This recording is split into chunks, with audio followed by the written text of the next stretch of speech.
She was a wonderful, wonderful mother. I loved her. Rose Keats remembers her mother, Bridget Bradley, fondly. As the 100th anniversary of the Titanic disaster approaches, she and her two sisters share stories of her mother's courageous escape from the doomed ship. It wasn't until the first movie came out that we realized what a horrible episode it must have been for her, and something that she would never, ever forget. Bridget Bradley was born into a poor family in County Cork, Ireland. On April 11, 1912, at the age of 18, she boarded the Titanic, dreaming of a better life in America. She said it was beautiful, really beautiful when they saw it. For Bridget, the giant vessel's accommodations were far from luxurious. She traveled in steerage, the lowest of the passenger decks. But Bridget didn't mind. To her, the vessel was like a floating palace. When she saw the singing and the dancing, it reminded her of her home. On the fourth day of the voyage, the temperature dropped drastically, and there were rumors of icebergs. Bridget paid little attention until she felt a sudden vibrating jar run through the ship.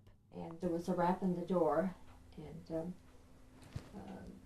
the officer said, get your life belts on and come up on deck. Dressed only in a nightgown and light shawl, she made her way to the boat decks. She was standing, and this man said there was one more place, and that's how she got saved. She was put in this lifeboat.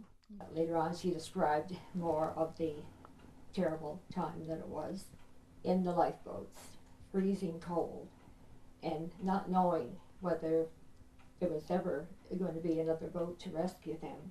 And I don't think any of them felt safe until they came to the port. After recovering in hospital, Bridget settled in a small town near Albany, New York, before eventually taking a job as a domestic for an American millionaire who spent his summers on Howe Island. She met her husband Bernard Lachey, a man from Gananoque.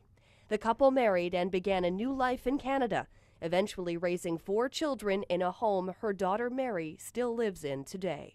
Bridget shared very little about the doomed voyage with family and friends. That's why it came as quite a surprise when years later they discovered she spoke with a New York print reporter while recovering in hospital. And it was during that April 20th, 1912 interview, 5 days after the sinking, when Bridget recalled the life and death struggle.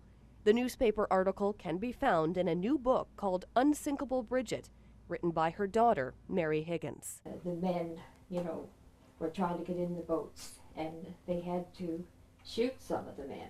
They don't believe she would approve of the media frenzy the maritime disaster is creating. The survivors, maybe family, they don't think it is proper because it's more or less celebrating a terrible thing that happened, Bridget Bradley, or Delia as she was later known, passed away in 1956 at the age of 61.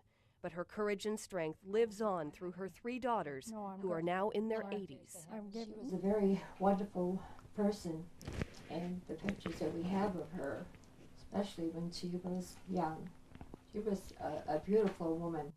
Lasting memories of a woman whose life went on as a Titanic survivor. Julie Brown, CKWS Newswatch, Gananoque.